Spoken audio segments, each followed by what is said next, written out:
Aí galera, tudo bem? Vamos continuar com a nossa aula. Hoje nosso assunto vai ser período entre guerras. Qual período é esse? 1919 1939. Ou seja, nesse período de 20 anos vamos ver como que a Europa se organizou após a destruição da Primeira Guerra Mundial. Primeiro ponto, que nós vamos dizer, as nações derrotadas por duas, Itália e a Alemanha. Peraí, sério, mas a Itália participou do conflito? No início do conflito, ela estava, até 1915, a Itália estava do lado da Alemanha. Devido a ofertas políticas e econômicas que os ingleses fizeram, a Itália mudou de lado e passou para o lado deles. O problema é que quando a guerra acaba em 1918, os ingleses não cumpriram suas promessas, ou seja, de novas colônias, novos territórios que pudessem fornecer à Itália matéria-prima e mercado consumidor. Sentindo-se traído, a Itália abandona a Inglaterra na parte da diplomacia e aos pouquinhos vai se aproximando da Alemanha. Depois a gente vai ver como que isso vai ser feito. Então, e qual que é o outro país que perdeu a fé na ideia da democracia e do liberalismo? Só pode ser que a Alemanha. A Alemanha foi o país que o povo mais ficou decepcionado com os valores democráticos e liberais. Por que eles ficam?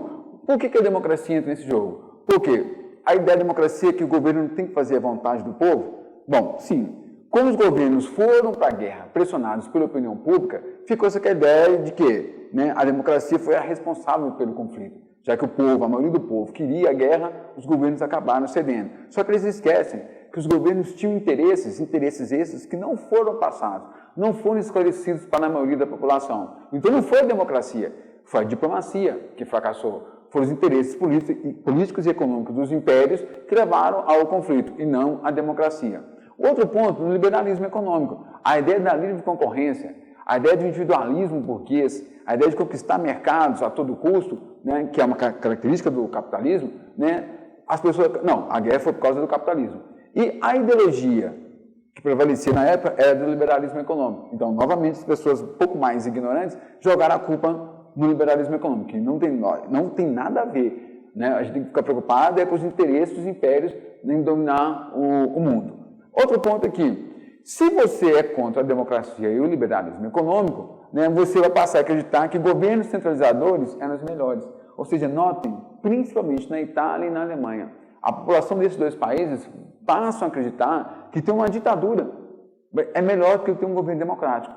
Ter um governo, ter uma pessoa que pense por você, que tome decisões por você, seria o ideal. É aqui que vai aparecer os líderes carismáticos, Mussolini na Itália e Hitler na Alemanha. E por outro lado, se você tinha esses dois problemas na Europa, do outro lado do mundo, especificamente nos Estados Unidos, você tinha euforia econômica. Que euforia é essa?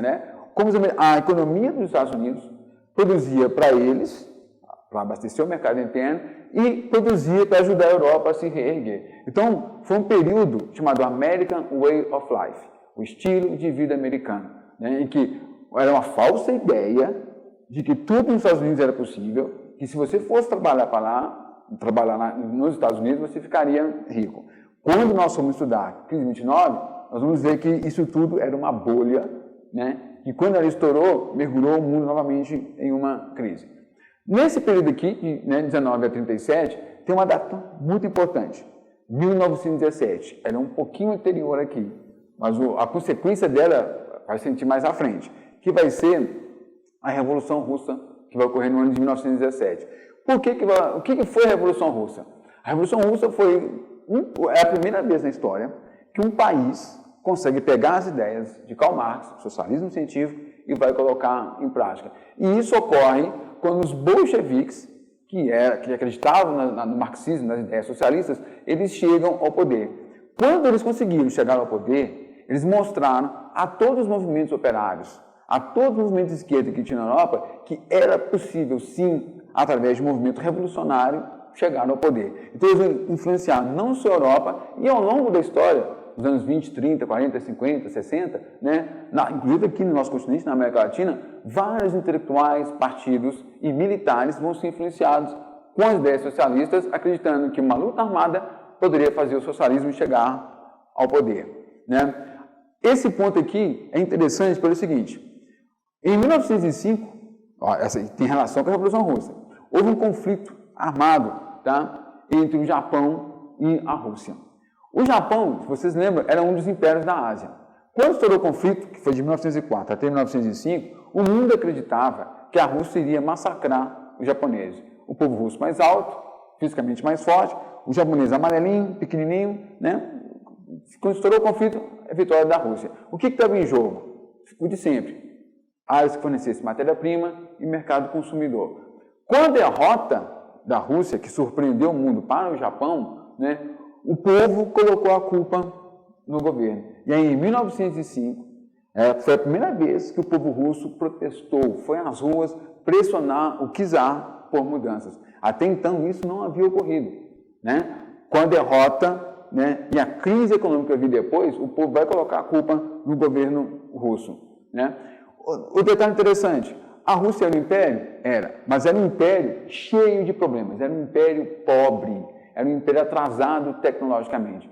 De 1914 até 1917, a Rússia conseguiu a proeza de não vencer nada contra os alemães. A Rússia foram 3 anos de derrotas consecutivas, a ponto de mais da metade do império cair nas mãos da Alemanha. A Rússia não estava preparada militarmente nem economicamente para o conflito. O certo era o czar ter rompido o acordo e não entrado no conflito. Mas como ele foi muito pressionado pelos ingleses e franceses, ele entrou no conflito e acabou se dando mal. Lembre-se, o czar Nicolau II, para a história, ele foi um governante fraco. Tá? Bom, vamos ver aqui, esses aqui são os líderes da Revolução Russa. Ao meio nós temos Lenin, né? À direita dele, Stalin, e à esquerda dele nós vamos ter o Trotsky. Quando Lenin morrer, a disputa pelo poder vai ficar entre esses dois. Aí eu vou adiantar uma explicação. Quando Lenin morre, Stalin acreditava que deveria, primeiro, fortalecer o socialismo dentro da Rússia, para depois expandir. O Trotsky tinha uma ideia diferente. A ideia dele era aproveitar o desgaste dos impérios, ingleses e franceses, né, os efeitos da Primeira Guerra Mundial, aproveitar a força do movimento operário e espalhar a revolução pelo mundo. Né? Das duas ideias, do Stalin e do Trotsky, a que vai prevalecer é a do Stalin. O Stalin venceu na ideia, vamos fortalecer o socialismo primeiro aqui dentro. Depois nós fortalecemos aqui dentro, a gente expande as nossas ideias. Vamos ver agora como foi feita essa revolução. 1905, ensaio geral. Caiu em prova do Enem. Ensaio geral, você pode associar com a Revolução Russa. Aqui foi um teste para o Nicolau II. Aqui foi a oportunidade que ele teve de modernizar o Império Russo na parte política e na parte econômica. Como que ele poderia ter feito essa modernização? Ampliando a participação política, né, e abrindo um pouco a economia do Império, né, para negócios com outros países. Ele vai fazer isso em partes. O que ele faz? Ele permite a criação da Duma. Duma é o Congresso Nacional da Rússia. Na Duma, né, ele teria um poder paralelo ao dele. Né? Você vai ter deputados políticos na Duma, no Congresso, que vão ajudá-lo a governar. Quando ele criou a Duma, né, automaticamente ele deu um sinal para o povo. Ó, camponeses, operários, soldados vão poder dar opinião nas questões políticas do país. Quem não gostou muito da criação da Duma foi a aristocracia russa, os nobres russos que governavam junto com Nicolau II. Por quê? Ao criar a Duma, você divide o poder. E se você divide o poder, eu não vou mandar como antes. Né? O problema do Nicolau II, ele foi muito mal assessorado pelos seus conselheiros. E aí, esses maus conselhos que ele recebeu, né, acabou prejudicando o processo de modernização que poderia ter dado certo. O problema, isso nesse ponto aqui. O que o Nicolau não contava foi com a criação dos sovietes. Os sovietes eram aqueles intelectuais políticos mais radicais. É aqui que está, tá, a ideia socialista. Para esse pessoal dos sovietes, a única solução para a Rússia era uma revolução de esquerda. Então não havia diálogo com Nicolau. Para os sovietes, esse homem tem que sair. Por mais que Nicolau oferecesse participação política para os soviéticos, eles não iriam aceitar. Porque para eles o caminho era uma revolução armada para poder derrubar, né, o czarismo na Rússia. Depois nós vamos ter a Revolução de 17. Aqui é o seguinte, quem vai disputar? Bolcheviques representa a burguesia, bolcheviques, operários, camponeses, soldados. Qual que é a diferença entre os dois, ideológica? Os mencheviques queriam modernizar a Rússia, fazendo uma revolução liberal. Eles queriam seguir o modelo francês, ok? Mas com elite no poder. E os bolcheviques queriam modernizar o país através de uma revolução de esquerda. Em um primeiro momento, os mencheviques vão vencer. Né? Em um segundo momento, em definitivo, outubro, né, são os bolcheviques que chegam ao poder. que vai acontecer? Vai ter um fato histórico, que ocorreu uma passeata em que o povo russo, já cansado da guerra, eles queriam paz, pão e terra. Paz, sair do conflito. Pão, porque o país estava passando fome. Boa parte da economia estava voltada para abastecer as tropas no campo de batalha. E terra, a reforma agrária. Né? As terras, boa parte das terras na Rússia estavam na mão da aristocracia. E os aristocratas tratavam os camponeses russos nos moldes do feudalismo. Nós estamos em 1917 e você ainda tinha resquícios do feudalismo na Rússia. Vocês veem como que era atrasado o país. Ao invés de Nicolau II mandar abrir um canal de diálogo, né, com os revoltosos, com as pessoas que estavam protestando, ele reprimiu com violência. A repressão repercutiu muito mal no país. Foi um sinal claro de que, para a população e para os políticos, que com Czar não tinha diálogo. Ou prevalecia a ideia dele, ou não dava certo. Devido a esse impasse, né, essa atitude errada dele, a situação do seu governo começa a declinar. Em fevereiro de 1917, o Czar abdica. Por que ele abdica? Por causa da repressão violenta, por causa das derrotas na guerra, né, e por causa da crise econômica. O povo colocou a culpa nele. Ele não tinha mais condições de governar o país. Ele não tinha meios de tirar o país da crise. E aí, quando ele abdicou, quando você abdica, você faz um acordo. O acordo foi feito com quem?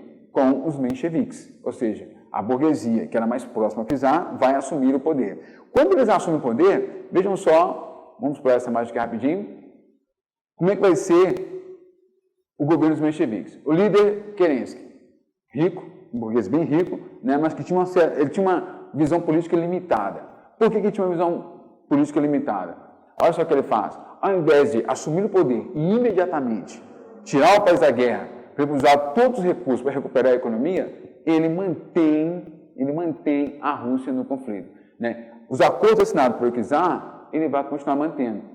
Quando ele faz isso, ele matou o governo dele. Por que ele mata o governo? Era tudo que o povo russo queria. O povo russo queria um governo que atendesse às suas necessidades. A primeira era essa. Como ele não atendeu, né, de cara, ele já foi perdendo boa parte do apoio popular. Um outro ponto importante, né, o povo esperava uma reforma agrária. Esperava do governo dos mencheviques tirar um pouco das terras da aristocracia e passar para a população, para o camponês. Ele não fez isso, porque ele precisava do apoio dos nobres para poder governar a Rússia. Né? Essas duas medidas, né, que ele tomou, fez revoltas e protestos aparecerem na Rússia. Ele cometeu o mesmo erro do czar. Ao invés de abrir um canal de diálogo, ele mandou reprimir com violência os movimentos. Né? O que vai acontecer? Sem o apoio popular, com o agravamento da crise econômica, tá? Esse pessoalzinho aqui vai aproveitar para poder assumir o poder, os bolcheviques no poder. Se os mencheviques chegaram ao poder fruto da abdicação do czar, que assinou sua renúncia, e aí a Duma coloca os mencheviques no poder, aqui não. Esses três, Lenin, Trotsky e Stalin, chegam ao poder através de um conflito armado.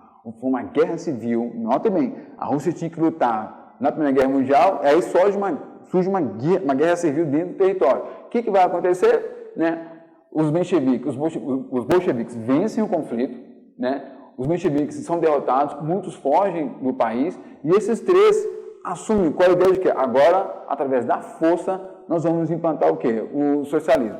Que tipo de Estado eles vão encontrar? Um Estado totalmente caótico, desorganizado. Né? E para poder solucionar toda essa questão, aos pouquinhos os bolcheviques vão centralizar o poder nas mãos do Estado. Mas isso não acontecia com o czar. No caso do czar, é uma autocracia.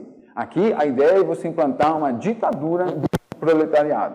E aí, quando eles chegam ao poder, através de uma luta armada, os sovietes, né, que era o grupo, que era o conselho que representava os operários, os camponeses e soldados, eles assumem o poder. Eles vão preparar a Rússia para se tornar um país socialista. Aí nós temos aqui a Marcha da Vitória, quando Lenin consegue derrotar as tropas czaristas, ok? Nós vamos ver o quê? Comunismo de guerra. Vamos ver por que ele teve esse nome. Vai haver resistência. Existia uma burguesia ainda dentro da Rússia que tinha interesses com as potências ocidentais. Então o que ele faz? Ele implanta uma ditadura. Tá? Sai o czar, governo autocrático, e implanta uma ditadura. A ideia era ter um governo voltado para os interesses do operariado.